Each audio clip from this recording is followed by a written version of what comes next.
लहान होतो रांगायचो तेव्हापासून एकच ऐकलं, वाकून मान समोर त्याच्या डोकं टेक हेच शिकलं. देव राखतो, देव तारतो हेच कानी पडत गेलं. पण माझं बालमन मात्र प्रश्नांच्या जाळ्यात अडकत गेलं.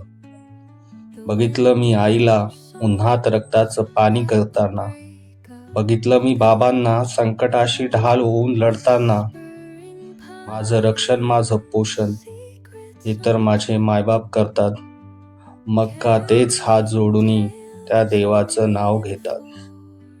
जर देव आहे म्हणता तर अन्यायाचा हा पाऊस का? त्या निरागस कळीवरती नराधमांचा हा दंश का? पोलीस मारतो निष्पापाला, भ्रष्टाचार जिकडे तिकडे. देव जर आहे पाठीशी तर रडगाणं हे कोणाकडे? हत्या, शोषण, पिळवणूक रोज इथे रक्तात सांडतं. सामान्याचं आयुष्य मात्र उंबरठ्यावरच भांडतं.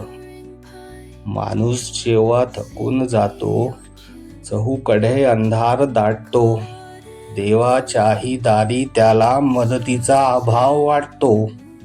शेवटी जेव्हा तो विवश होऊन स्वतःचा श्वास थांबवतो, तेव्हा सांगा तो देव आपला चमत्कार कुठे लपवतो. देव असता तर कोणाचं असं मरण नसतं झालं. अश्रूंच्या या महापुरात जगणं नसतं वाहून गेलं. आता उमजलंय मला, जीवन म्हणजे एक संघर्ष. प्रत्येक श्वासागणित येथे स्वतःचाच उत्कर्ष. जन्मल्यापासून विलीन होईपर्यंत लढाई आपल्यालाच लढायची. देवाची ती जुनी संकल्पना आता मनापासून पार गाडायची. कारण देव शोधून सापडत नाही, अन्यायाला तो रोखत नाही.